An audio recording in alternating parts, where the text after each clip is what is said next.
Conference and Expo MedConnex 2019. Please give applause. Thank you.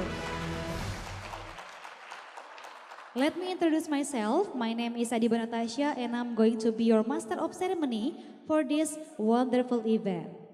Before we start, I will explain you about this wonderful event. This conference will be held adjacent to exhibition area from 7 till 8 August 2019.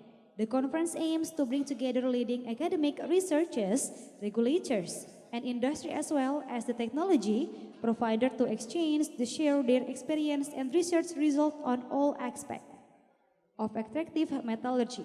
It also provides the opportunities of policymakers, top managers, researchers, practitioners, and educators to present, discuss the most recent innovation, trend, and concern as well as practical challenge in field of extractive metallurgy. Before we start the keynote session, we will watch the activity day one of this wonderful event. So please watch.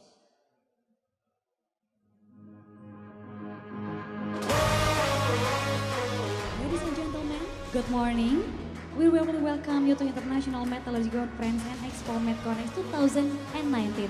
Please give applause.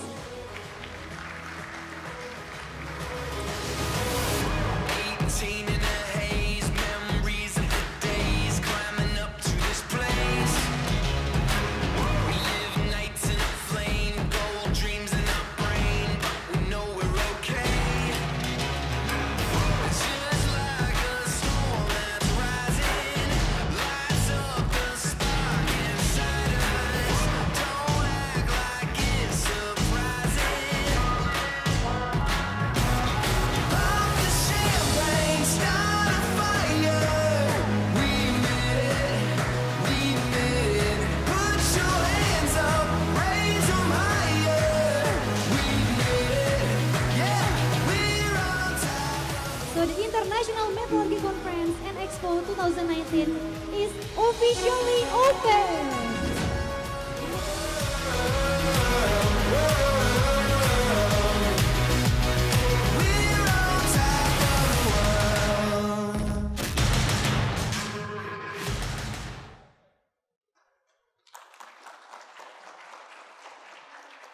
Thank you very much. We are now opening session with the keynote speech by Chairman of Investment Coordinating Board or BKPM, Mr. Thomas Trikasih Lembong. Mr. Thomas, the time is yours.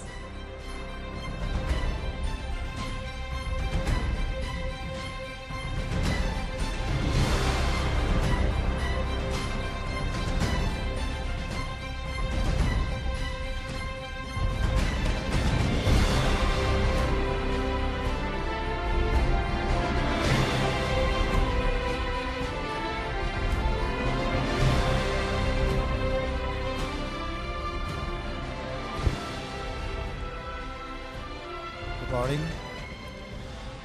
Ladies and gentlemen, first I would like to extend the chairman apologize for not being able to attend today, even due to the other engagement. On behalf of chairman, allow me to deliver the keynote speech. It gives me a great pleasure to be here at today's event, and I would like to appreciate Ikatan Alumni Teknik Metalurgi TB for their hard work in putting this event together. I also like to extend my appreciation to distinguished speakers who will share their expertise, knowledge, and experience during this event. I'm also delighted to see so many participants coming from government, smelter and mining industry, academics, researchers, and even students joining us today. Ladies and gentlemen, first I would like to start this speech with the acknowledgement of Indonesia as our proud country, which is one of the best destination country for foreign direct investment, or FDI. As we all know that Indonesia is the largest economy in Southeast Asia, and Indonesia economy has shown a great recovery and stability in recent years. Indonesia, which is one of the trillion economy, is expected to maintain its growth rate in the coming years. With a total population of 270 million, Indonesia is the fourth largest country in terms of population size, behind China, India, and United States. Indonesia's huge populations and domestic consumption base make this country as a favorable platform for economic growth and investment potential. One of the important strengths of Indonesia's demographic composition in relation to its economy is Indonesia is a young population. This young population implies a potentially large workforce. This makes Indonesia attractive to investors and is one of the advantages of operating business in the country. Ease of doing business, or EODB ratings, have continued to increase over the past 5 years. Indonesia's current rating, EODB, is 73rd out of the 190 countries in 2019, and the President's target is ranking 40th, and we will always put our effort to achieve it. Indonesia is also endowed with a rich natural resource, from which it attracts a lot of investments in primary sectors. Total investment target for FDI and DDI in 2019 is 792 trillion rupiah. This year, the value of investment realization in the first quarter has reached 24.6% of investment target in 2019, which is 790 trillion rupiah. This achievement is a very important to maintain economic growth, so 5.3% economic growth target in the 2019 could be attained. It is expected that foreign investment in Indonesia not only meet the target in its value, but also could provide multiplier effects in increasing income and investment in forward-oriented sectors and foreign exchange generating sectors. In the period of January until June 2019, total realization of FDI reached 212.8 trillion rupiah, is increased by 4% compared to the same period in 2018. This positive trend of the FDI growth is supported by strong commitment of the government to continue the better implementation of the online single submission, and also intensification of investment guidance by related to central or local government institution. By country of origin, Indonesia foreign investment is dominated by ASEAN countries, led by Singapore in the first rank, and followed by Japan and China. It is still concentrated within Java Islands and dominated in the secondary sector. Mining sectors, ranking first on the term of sector, accounted for 12% from total investment realization.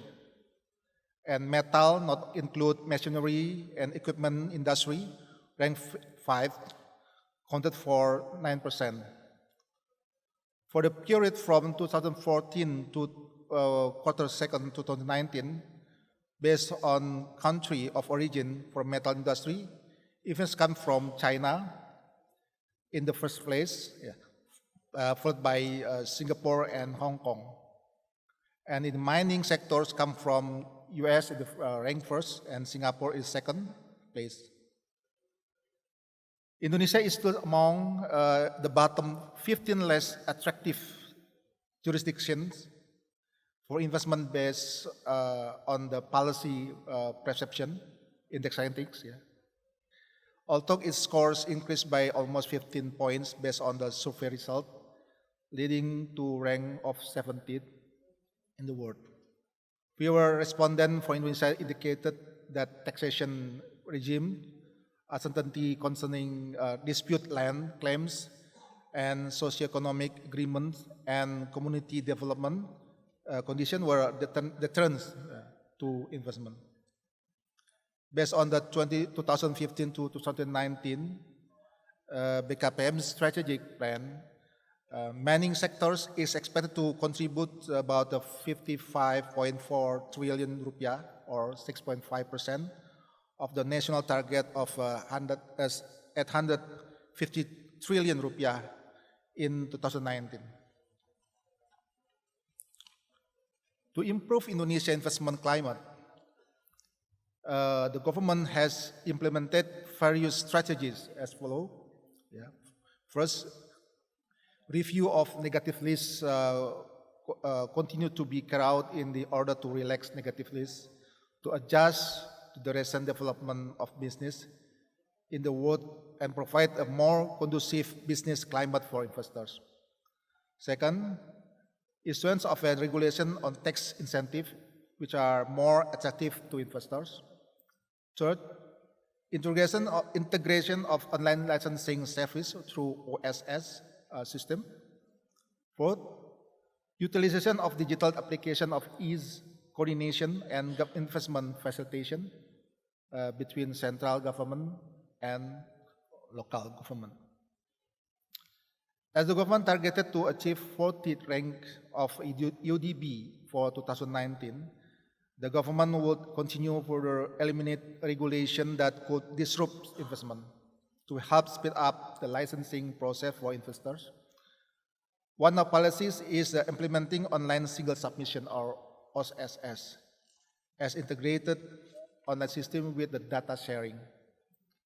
Along with the system, we also established monitoring platform consisting task force from national, ministerial, and provincial level. Government of Indonesia also offer fiscal incentive for investors such as tax allowance, tax holiday, and import duty exemption to attract more investors. BKPM, as investment agency, which in charge of implementing policy and service coordination in investment, and as the primary interface between business and government, will always keep on effort to boost domestic and foreign direct investment through creating a conducive investment climate. Ladies and gentlemen, I hope you will have a productive day of interesting and stimulating discussion this afternoon. I sincerely hope that the event is the great success of chance to share knowledge and experience. Thank you.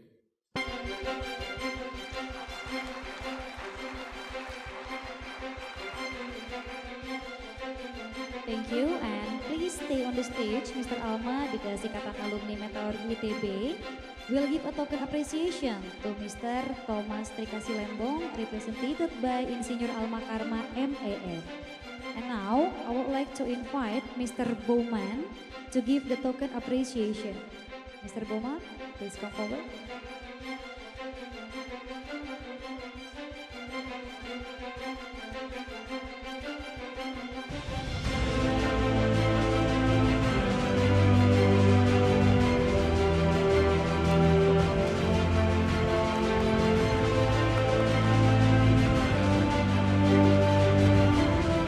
You may return to your seat. Thank you. Now I would like to invite Chairman of Center of State Revenue Policy Fiscal Policy Agency BKF, Ministry of Finance, Mr. Rofianto Kurniawan ST MBA PhD. Mr. Rofianto, the stage is yours.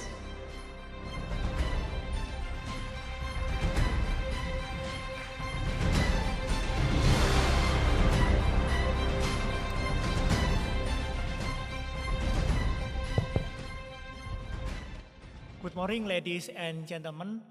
Assalamualaikum warahmatullahi wabarakatuh. First of all, thank you for the invitation to attend this Metallurgy Conference and Expo 2019, and also congratulations and appreciation to the Metallurgy Engineering Association, researcher, academician, and also all of you that we could meet here to discuss regarding the progress and development of smelting in Indonesia. From Fiscal Policy Agency, we would like to discuss regarding the policy to support the smelting industry. If we talk about the mining and smelting industry, it is unavoidable. It highly correlation how with the global economy is evolved or the progress of the global economy. Now we realize that the global economy facing uncertainty due to the trade war between US and China, and also the potential that England will exit from the European through Brexit in the next few months. And all of this will highlight and increase the risk of the global economy. As we can see here, the tension already impacted global economic growth. IMF, ADB, and also the World Bank, they project that the economy in 2019 will declining. As we can see here, the economy in 2019 only could grow around 3%. This is lower than previous projection of 3.7%. Global trade also declining. This in line with the projection of many other financial institutions. Basically, US economy is weakening, slow down. Maybe in 2019, they could only grow less than around 2.3%, while economy China also declining, and this unavoidable which impacted the ASEAN economy. And this also means that will impact the Indonesian economy. We realize when the economy is weakening, this will also impact the mining activity and also the smelting industry. Next. Because as the global economy slow down, that means the demand will be declining. The demand will be declining, and this will impact the supply side. So we realize that up to the first quarter 2019, we can say that economic growth still quite good for Indonesia. As we can see, the mining sector could grow around 2.3% up to the first quarter in 2019. However, the situation is changing in the second quarter. In the second quarter, mining sector experienced negative growth. The situation is quite different, for example, if we compare with the agriculture sector. Agriculture sector, up to the second quarter, continue a robust growth. Why? Because agriculture is related to the consumption. Every people still need eat and basic necessity. This different with the mining sector. That means basic necessity is unavoidable. And also we realize that the supply from the agricultural sector in the wood is tend to be declining. On the other side, there is also an increase in the fertilizer price, and this will impact the commodity price. We also consider that the declining or the growth in the mining sector, it also has a strong correlation with the electricity industry, electricity sector. Because we understand a lot of power plant in Indonesia still rely on the coal power plant. That's why, as we can see here, the electricity sector also declining in the second quarter of 2019, although the growth is still positive. And also, the growth of the mining sector is always correlated with the growth of global as overall and also the growth of Indonesian economy. We realize that Indonesian economy is still highly dependent on the commodity price. What happened in 2016 and what happened in 2017, when we realized that the commodity price is low, then the mining sector, they have to reduce the capacity, try to optimize their worker, try to survive during the low commodity price. However, by the end of 2017, we realized that there was a trend to the increasing commodity price. However, this need time. When commodity price increasing, this create opportunity for the mining sector to grow. And also, that means bring positive signal to the smelting industry. However, the growth need time because the buying machine, equipment, and machinery need time. As we can see here, the impact of commodity price bring positive result to the mining sector in the second quarter of 2018. And this strong growth continue up to the first quarter 2019. However, due to facing uncertainty, now we experience again a declining in the mining sector. Luckily, the contribution of trade in Indonesia GDP is not as high as our neighboring country. For example, compared to the Malaysian, compared to the Thailand, Singapore, the trade to GDP percentage is quite high, while in Indonesia is lower than that country. This is actually not a good data, but this also means that our economy is more stable compared to the progress in the global economy.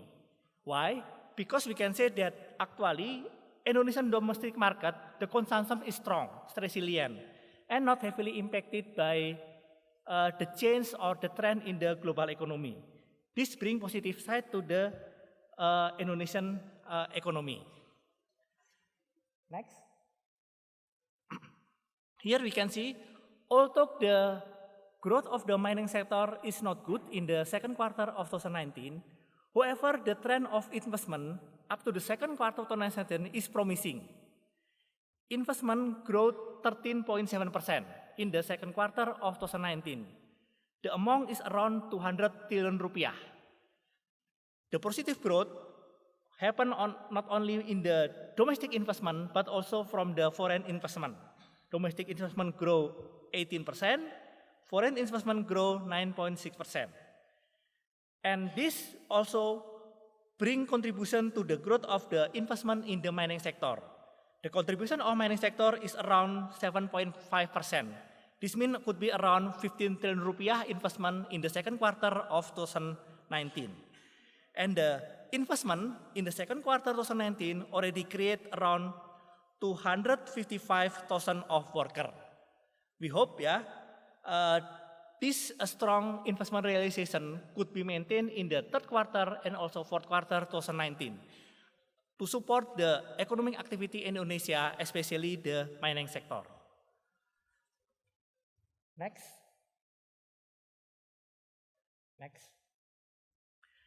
Here are several incentive policy for the mining sector. According to the law number 4, 2019, regarding mineral and coal mining, Indonesian government ban or export.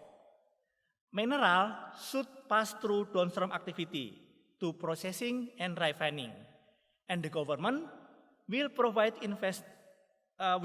incentive to support smelting industry or refining industry. And there are several tax incentives that could be provided to support the smelter. We have tax holiday, tax allowance, and also super deduction. And in terms of the development of facility, in terms of the importing of the equipment, machinery, it could be granted import duty incentive and also VAT incentive. So basically, the government always try to provide support, to provide incentive to support the smelting industry. And this also in line with the term of import duty tariff for the concentrate. Indonesia government require that each ore must be processed before exported. So the raw material must pay higher import duty tariff. And this tariff is in line with the development or process of the smelting development.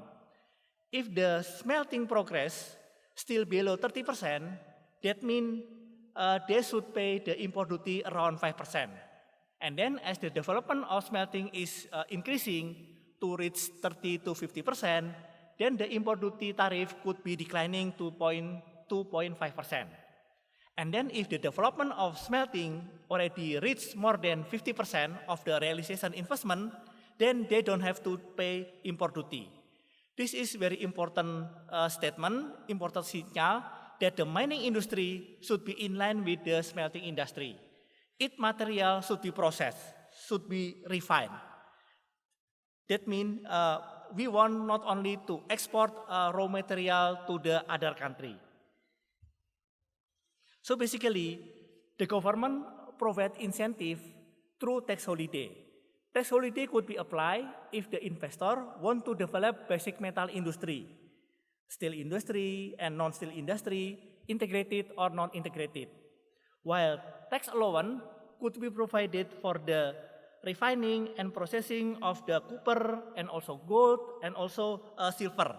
This could be applied not only for the new investment but also for the development, additional investment. We hope that all of this kind of facility could support, could encourage investment to enter the smelting industry because downstream activity could create more value added compared just mining activity. That's why the government always try to encourage smelting activity, processing and refining the material. Okay, so we hope that through this seminar we could have fruitful discussion, could have new insight, new opinion how we could strengthen the smelting industry in Indonesia. We hope that we could have fruitful discussion and please enjoy the seminar. Thank you. Wassalamualaikum warahmatullahi wabarakatuh. Thank you, Mr. Rofianto. You may stay on the stage. Ladies and gentlemen, Ikatan Alumni Metalurgi ITB will give a token appreciation to Mr. Rofianto Kurniawan. And we would like to invite Mr. Bowman to give the token appreciation. Mr. Bowman, please come forward.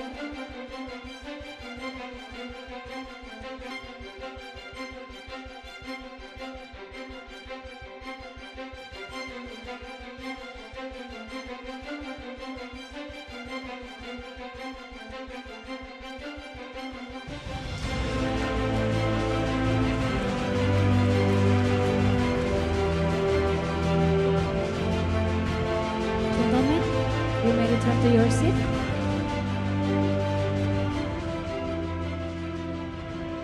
Now I would like to invite Assistant Deputy Extractive Industry Coordinating Ministry for Economic, Mr. Ahmad Bastian Halim. Mr. Ahmad Bastian Halim, the stage is yours.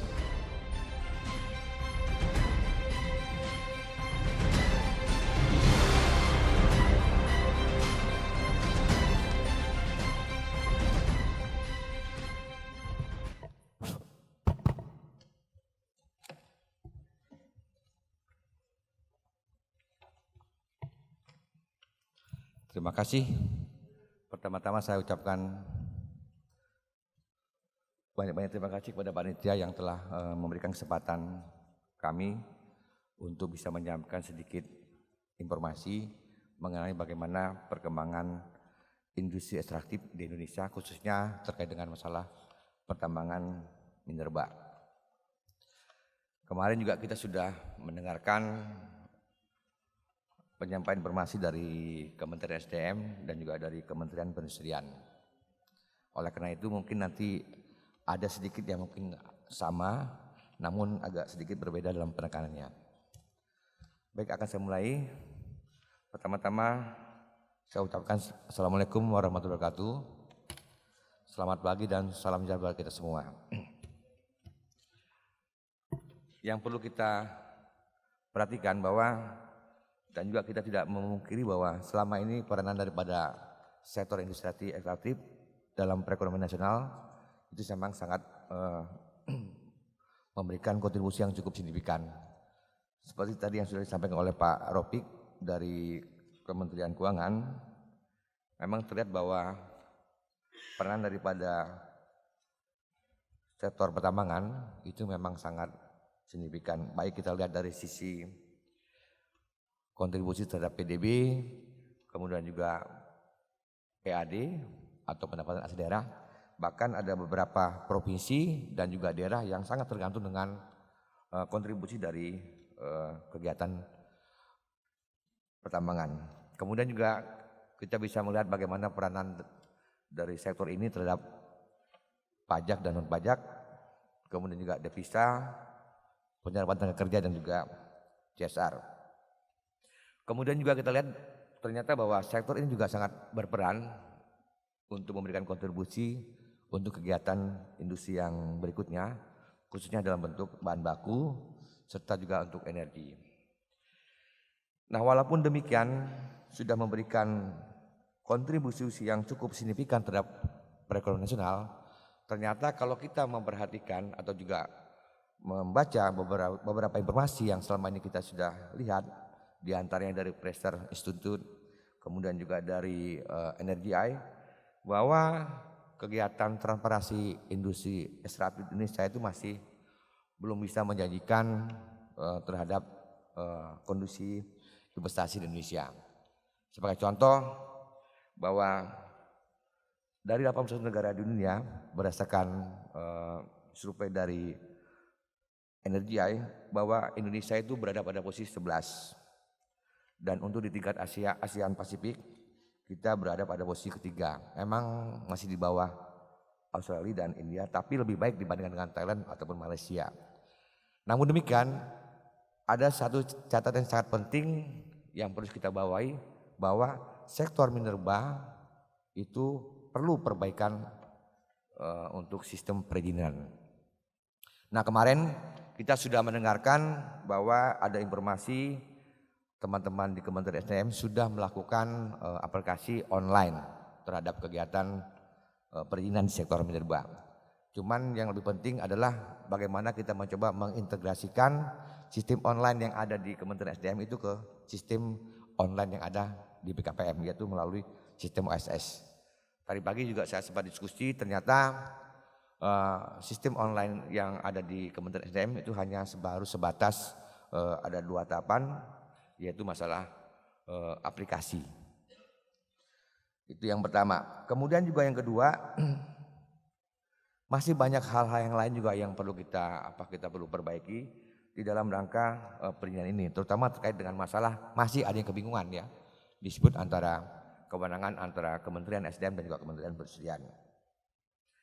Nah, kita lihat berikutnya, next, bahwa kita lihat bahwa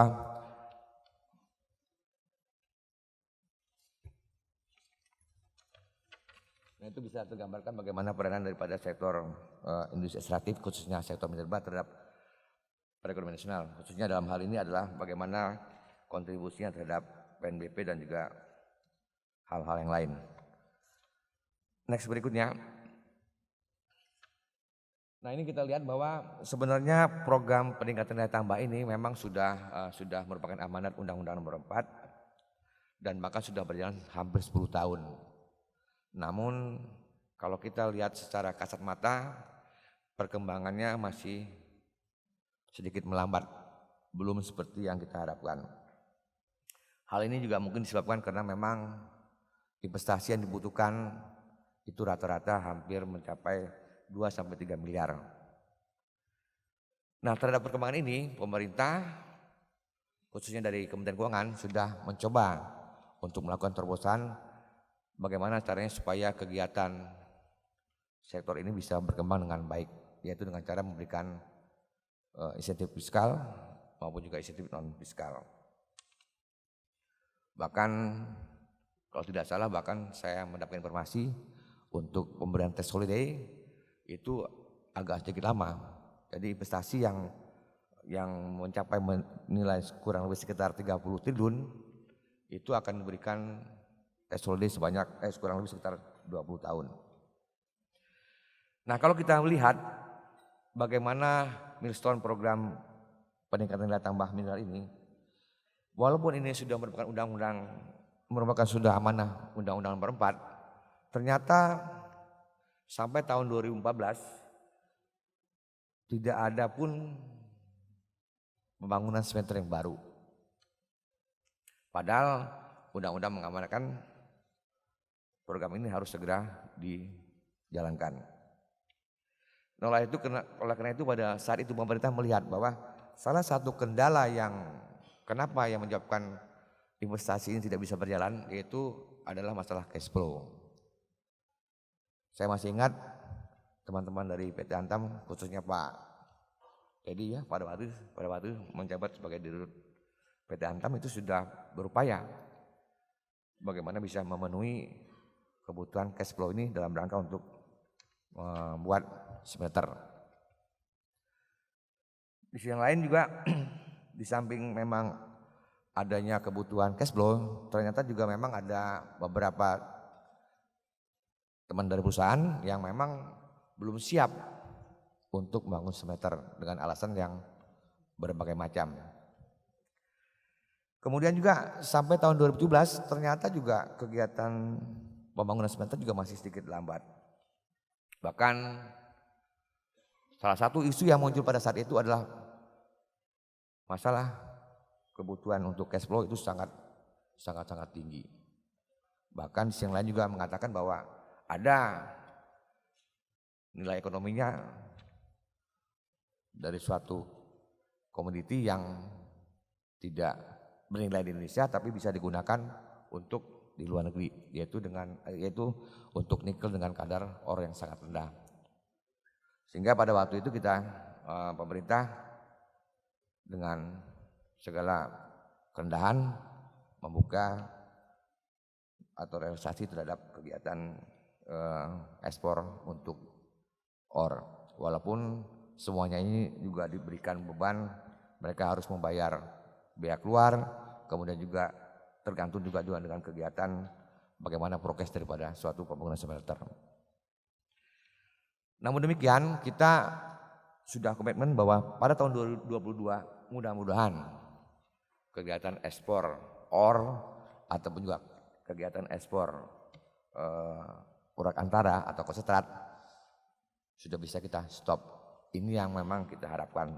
Tapi semuanya juga tergantung dengan kondisi akhirnya. Nah, kalau kita perhatikan Bapak dan Ibu sekalian, ternyata perkembangan hilirisasi mineral di Indonesia itu memang tidak begitu secara sempurna. Bahkan kalau kita lihat bahwa banyak smelter yang dibangun di Pulau Jawa. Karena ini memang sifat daripada investor pasti akan memilih lokasi smelter yang lebih menjanjikan, baik dari sisi infrastruktur dan juga mungkin dari sisi-sisi yang lain. Sehingga kalau kita perhatikan ternyata tidak juga menjanjikan bahwa setiap adanya bahan baku pada suatu lokasi itu pada akhirnya juga akan mendorong terjadinya pembangunan pabrik atau pembangunan smelter. Bahkan kalau kita lihat seperti di Jawa ada smelter nikel sebanyak 5 unit, kemudian juga Mangan ada 2, sedangkan untuk di Kalimantan boksit 2 unit, kemudian biji besi 3 unit, sedangkan nikel di Provinsi Sulawesi itu mencapai 14 unit atau 14 meter. Totalnya sampai tahun 2015 itu kita sudah bisa membangun sebanyak 13 unit smelter. Nah, pergerakan ini menurut kami ini sangat lambat. Bahkan kalau kita melihat dari rencana pembangunan jangka menengah ini sangat kurang begitu pesat, tidak sesuai dengan target. Ada beberapa permasalahan yang sangat mengemuka, seperti yang tadi saya katakan, diantaranya masalah keterbatasan cash flow. Kemudian juga yang isu yang kedua yang saat ini sedang muncul dan juga saat ini sedang dikoordinasikan masalah limbah B3. Ini juga sempat kami diskusikan, kenapa kok pada waktu teman-teman mendirikan smelter kok masalah limbah kok tidak pernah dibicarakan. Bahkan saya yang sangat kaget tuh ada suatu smelter yang baru dibangun yang bahkan juga kalau tidak salah dalam beberapa bulan ke depan tuh akan commissioning, itu ternyata limbahnya ke depan tuh bakal mengkhawatirkan. Apakah akan dibuang ke darat atau akan dibuang ke laut dalam bentuk selari. Padahal perusahaan tersebut itu mendapatkan tax holiday. Kemudian di sisi lain juga dia akan menunjang sebagai penunjang utama untuk kegiatan mobil listrik di Indonesia, karena dia akan menghasilkan output dalam bentuk kobalt yang dibutuhkan untuk baterai listrik. Nah ini kan ironis, kenapa ini pada waktu menyiapkan industri ini kok tidak secara komprehensif seperti itu. Namun demikian kita perlu gembira karena ternyata yang selama ini kita menganggap bahwa ekspor nikel untuk kadar rendah yang selalu digaung-gaungkan itu tidak memiliki nilai yang ekonomis yang sangat tinggi. Ternyata dengan adanya pembangunan smelter ini, maka ke depan ini harus segera kita relokasikan.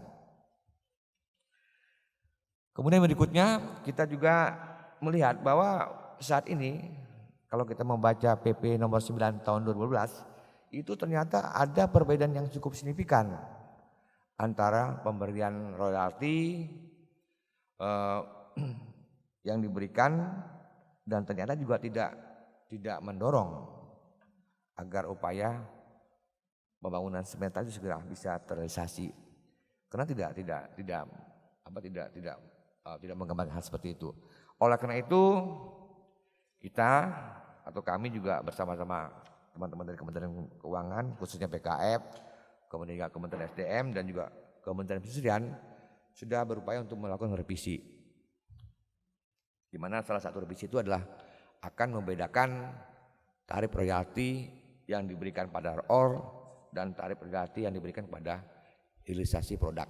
Semakin hilir maka tarif royalti yang akan diberikan oleh pemerintah itu semakin berkurang atau menurun. Nah, untuk ini juga kami sampaikan bahwa di tingkat koordinasi ini sudah dilakukan, hanya kemarin sempat tertunda dikarenakan ada usulan baru dari Kementerian SDM terutama terkait dengan masalah Litbang penelitian pengembangan untuk di sektor migas dan juga di sektor dan juga untuk kegiatan diklat, sehingga ini memang harus dilakukan pembahasan ulang. Tapi dari kami tetap mengharapkan bahwa ini kita harapkan bisa selesai dalam tahun ini. Kemudian yang berikutnya kita melihat bahwa salah satu tantangan yang selama ini juga selalu digaung-gaungkan oleh teman-teman dari smelter bahwa masalah kebutuhan infrastruktur baik dari sarana jalan, kemudian juga dari sisi pasokan energi khususnya dari listrik. Bahkan saya sempat juga mengkoordinasikan pada saat itu adalah ada satu perusahaan smelter yang mencoba untuk oke Pak, kami akan bangun walaupun dengan tarif listrik yang sangat premium. Saya masih ingat pada waktu itu ada perusahaan mangan dari Australia. Cuman karena pihak PLN belum sanggup untuk memberikan tarif premium di daerah kawasan Nusa Tenggara Timur dengan kondisi listrik yang biasa, akhirnya mereka mengundurkan diri. Nah, inilah juga merupakan satu tantangan yang harus kita segera perbaiki. Kemudian juga yang berikutnya adalah kesulitan pasokan bahan baku, terutama bagi teman-teman yang tidak memiliki tambang. Ini jelas Pak, karena terus terang teman-teman yang smelter dari UI itu pasti akan sulit untuk mendapatkan pasokan bahan baku yang berasal dari EUP. Nah, salah satu upaya yang pernah dilakukan oleh pemerintah adalah bagaimana mencoba untuk mengatasi masalah ini, yaitu dengan cara melakukan kerjasama antara Kementerian SDM dan Kementerian Perindustrian. Dan mudah-mudahan ini bisa tetap berlangsung karena banyak yang saat ini sudah kelihatan ternyata pasokan bahan baku ini masih juga belum bisa terpenuhi. Yang berikutnya adalah mengenai tantangan adanya perizinan yang tumpang tindih ya. Bahkan juga ironis sampai bulan April kalau nggak salah ya, itu ada satu perusahaan smelter yang Pangkalan Bun itu sudah mau commissioning tapi terbentur karena ternyata lokasi pabriknya itu berada pada kawasan hutan produksi. Tapi alhamdulillah sudah kita dorong dan mudah-mudahan ini bisa segera diresmikan pabriknya. Nah, yang berikutnya adalah masih adanya tumpang tindih perizinan usaha antara IUP dan IUI. Kalau kita lihat dari undang-undangnya semua juga memiliki hak yang sama antara IUP dengan IUI. IUP berdasarkan Undang-Undang Nomor 4 Tahun 2009 bahwa yang namanya kegiatan pertambangan itu dari mulai eksplorasi, kemudian operasi produksi, pengangkutan, pengolahan dan pemurnian. Bahkan tadi pagi saya juga sempat diskusi dengan Pak Rio. Ya itu juga menyampaikan seperti itu. Tapi memang ini memang sudah merupakan undang-undang. Kemudian di sisi yang lain juga ternyata bahwa di Undang-Undang Perindustrian juga mengatakan yang namanya nilai tambah itu merupakan kewenangan, peningkatan nilai tambah itu merupakan kewenangan dari perindustrian. Bahkan di Undang-Undang Perindustrian juga disebutkan bahwa pemerintah wajib menjamin pasokan bahan baku untuk kegiatan peningkatan nilai tambah di sektor industri. Nah ini memang kalau kita lihat secara sepintas ini memang membingungkan antara IUP dengan IUI. Kalau dulu masih enak Pak, investor pasti akan memilih IUI. Pertama, ada jaminan dia akan mendapatkan tax holiday dan juga tax allowance. Kemudian yang kedua, di IUI itu tidak ada divestasi saham. Kemudian juga tidak ada perpanjangan. Kemudian yang berikut juga tidak ada pembinaan dan pengawasan. Jadi teman-teman di UI pasti akan lebih merdeka dibandingkan dengan yang di UP. Tapi kan ini kan dulu. Nah kemudian ada upaya untuk mencoba mengequal treatment antara kewenangan dengan IUP dengan IUI.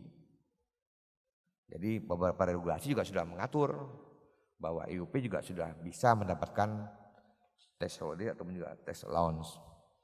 Kemudian juga tidak adanya jangka waktu perpanjangan.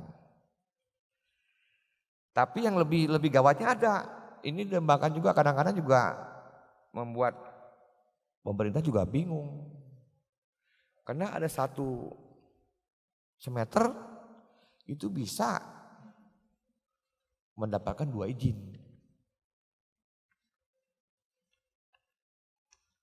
Ada IUP dan ada IUI. Saya kadang-kadang juga bodoh yang penting semuanya jalan gitu aja kalau saya bilang seperti itu. Padahal harusnya nggak boleh gitu kan. Ini harus dipegang gitu. Saya tuh ngeliat tuh banyak tuh perusahaan-perusahaan IUI dan juga dia memiliki IUP. Yang berikutnya ini juga yang perlu kita perlu kita perhatikan adalah mengenai pemanfaatan daripada nilai kadar rendah dari suatu bahan baku yang selama ini selalu tidak memiliki ekonomi, sekarang sudah memiliki nilai ekonomi tapi ternyata masih juga memberikan kekurangan masalah lingkungan. Yang berikutnya adalah industri dalam negeri itu belum dapat menyerap semua produk semeter. Sehingga orientasinya lebih banyak ke ekspor. Ini menurut saya mungkin salah satu yang perlu kita garis bawahi, kenapa kok ini bisa terjadi gitu kan. Mungkin kami pemerintah juga mungkin salah gitu kan. Makanya pertemuan ini menurut saya sangat penting. Karena mungkin adanya usulan kontribusi pemikiran dari teman-teman dari asosiasi metal ini. Berikutnya kita lihat bahwa ternyata bahwa kita sudah banyak menghasilkan beberapa produk yang selama ini kita hasilkan dari industri mineral ini. Seperti tembaga, kemudian juga emas, nikel, besi, boksit, timbal dan seng. Namun demikian kita masih memiliki banyak tantangan. Yang pertama bahwa industri hilir pertambangan sangat dipengaruhi oleh kondisi global dan multidimensi. Kemudian yang berikutnya, investasi asing yang masuk ke Indonesia pada umumnya adalah bagian dari pohon industri dalam satu grup. Ya ini memang kadang-kadang menimbulkan satu dilema gitu kan. Tapi di sisi yang lain juga kita juga mendorong supaya ada kegiatan ini bisa berjalan dengan cepat. Adanya produk impor yang lebih murah. Nah ini juga kadang-kadang juga harus diperhatikan oleh kita karena terus terang ini bisa mematikan teman-teman yang sudah menghasilkan suatu output tapi ternyata kalah bersaing dengan adanya impor yang berasal dari luar negeri. Nah oleh karena itu berdasarkan tantangan tadi, pemerintah berupaya untuk mengeluarkan kebijakan dalam rangka percepatan hilirisasi ini. Yang pertama adalah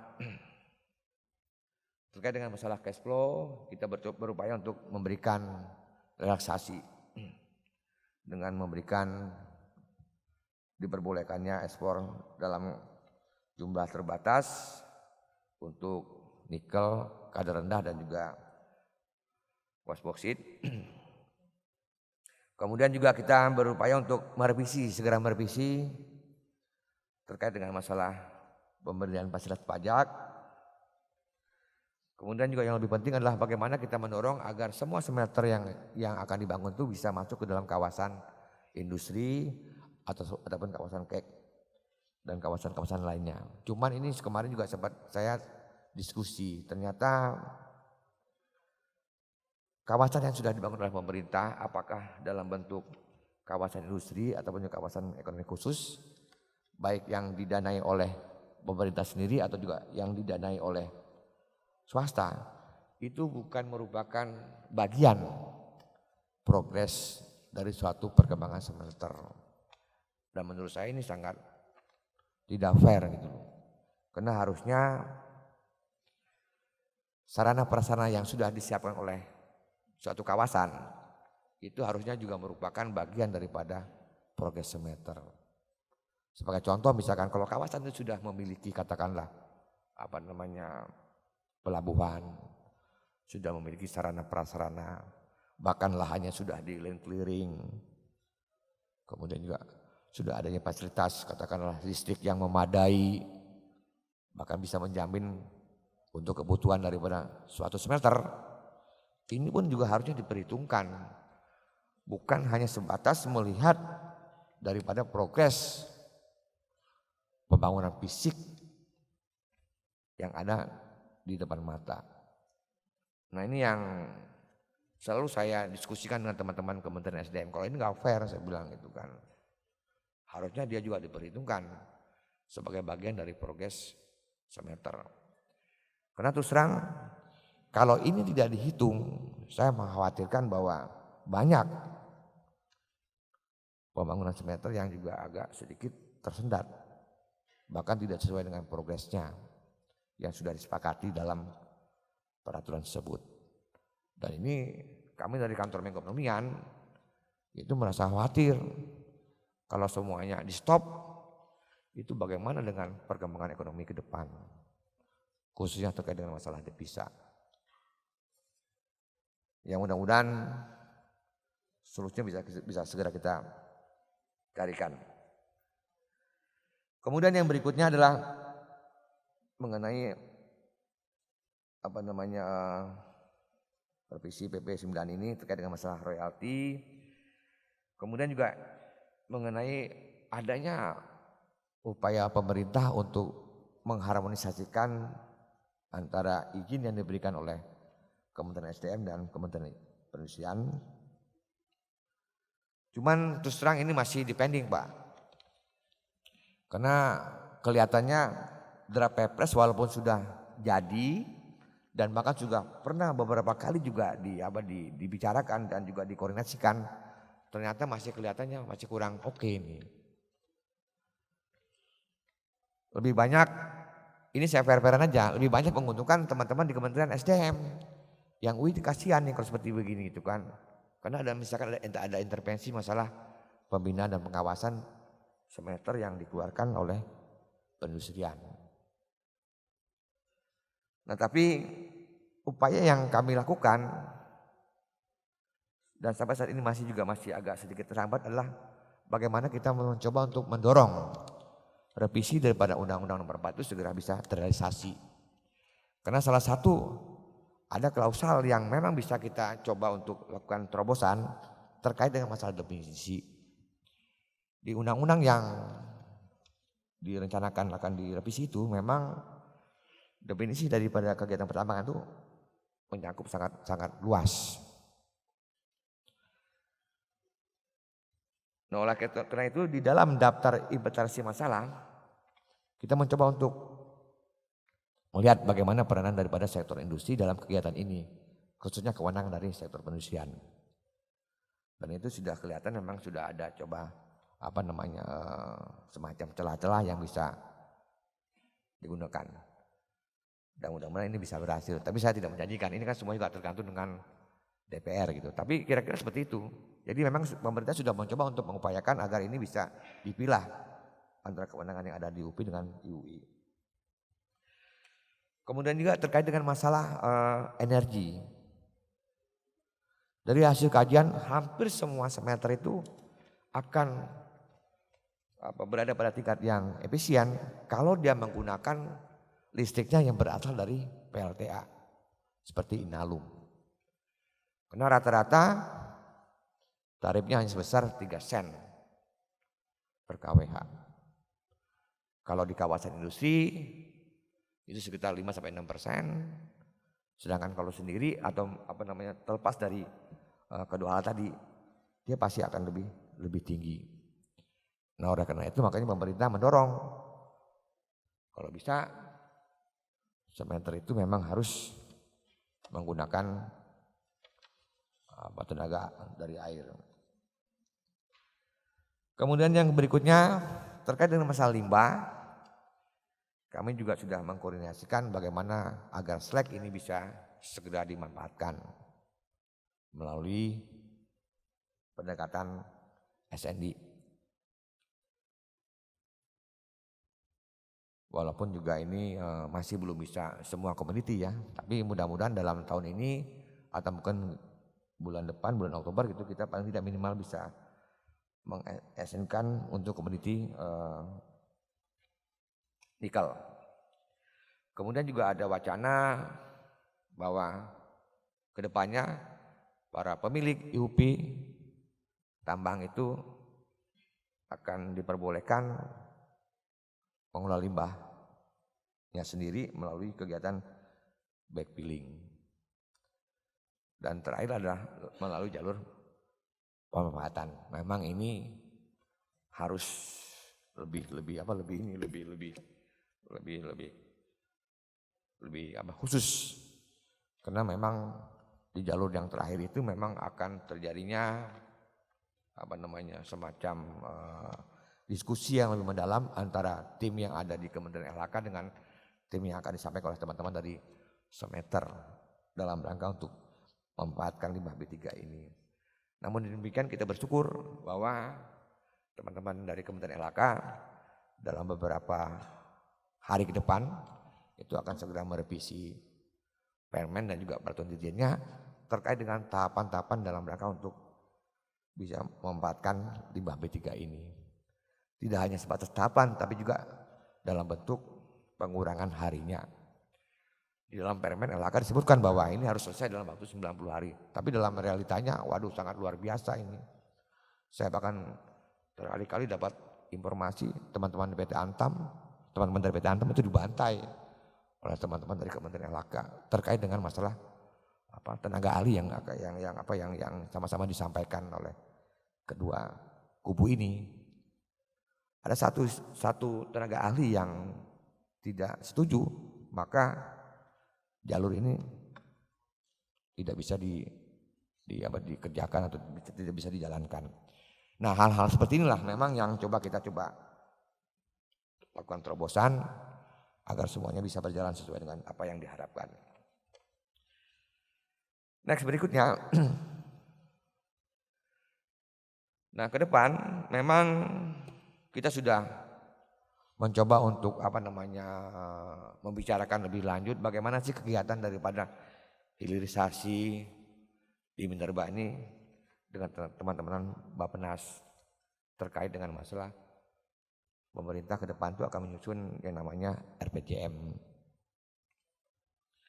Ada beberapa hal yang akan coba diupayakan dan dimasukkan ke dalam RPJM itu. Yang pertama adalah masalah pengkajian, penelitian, pengembangan, perikanan inovasi, teknologi mineral dan pertambangan. Ini perlu terus dilakukan karena jangan sampai nanti ketidakmampuan penguasaan terhadap suatu teknologi ini malah justru menghambat dari kegiatan semester yang selama ini sudah kita mulai. Kemudian juga kita juga berupaya untuk melakukan inventarisasi kembali terkait dengan masalah eksplorasi, pengolahan dan pemurnian serta pemanfaatan industri mineral dan pertambangan yang diolah secara efisien dan ramah lingkungan. Kemudian juga kita akan berupaya untuk melakukan terobosan khususnya terkait dengan masalah kebijakan untuk industrialisasi mineral dan pertambangan. Dan terakhir adalah penyusunan rancangan regulasi dalam rangka peningkatan nilai tambah. Nah, terkait dengan ini, alhamdulillah Pak, kami terus terang juga dari kami sudah melakukan kerjasama dengan teman-teman dari Inalum untuk melakukan kegiatan riset ini. Kita menyadari bahwa selama ini apa yang dihasilkan oleh teman-teman dari smelter ternyata tidak bisa menjamin bahwa industri yang menyerap itu bisa survive. Bahkan justru kita ironi, ada industri yang sudah terbangun dengan kapasitas yang juga cukup tinggi, tetapi masih mengimpor bahan baku.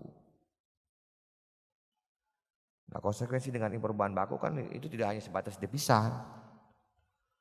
Bagaimana kita menjadi negara yang defisit akibat adanya impor tersebut, tapi juga yang lebih jauh lagi, ternyata industri yang selama ini kita sudah dorong-dorong untuk segera membangun smelter, ternyata masih bolong-bolong di sana sini. Nah, oleh karena itu ke depan kami itu mencoba untuk melakukan kajian terhadap kegiatan ini. Mudah-mudahan pohon-pohon industri yang selama ini bolong-bolong itu bisa segera kita coba atasi, baik dalam jangka pendek maupun jangka panjang. Dan juga nanti kita akan coba libatkan teman-teman dari asosiasi metal agar bisa segera juga bisa mencapaikan kontribusi pemikirannya. Nah, ini kira-kira gambaran secara umum mengenai kegiatan hilirisasi mineral, di mana saya tadi juga mencoba menceritakan bagaimana sulitnya kita melakukan koordinasi agar supaya industri sementara ini bisa berjalan dengan apa yang kita harapkan. Demikian, terima kasih. Mohon maaf apabila ada kekurangan. Wassalamualaikum warahmatullahi wabarakatuh. Thank you Mr. Ahmad, please stay on the stage. Ikatan Alumni Metalurgi ITB will give a token appreciation to Mr. Ahmad Bastian Halim. And we would like to invite Mr. Bowman to give the token appreciation. Mr. Bowman, please come forward.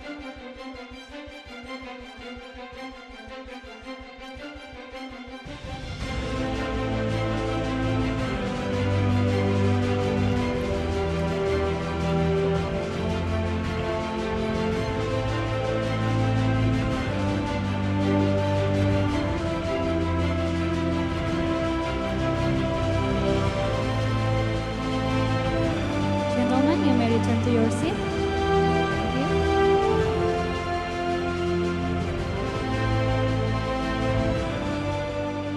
Ladies and gentlemen, before we come to our panel discussion session, we are now in a coffee break, and please be noted that the break is 30 minutes. Please enjoy snacks and coffee we serve at exhibition area on your left side. and thank you.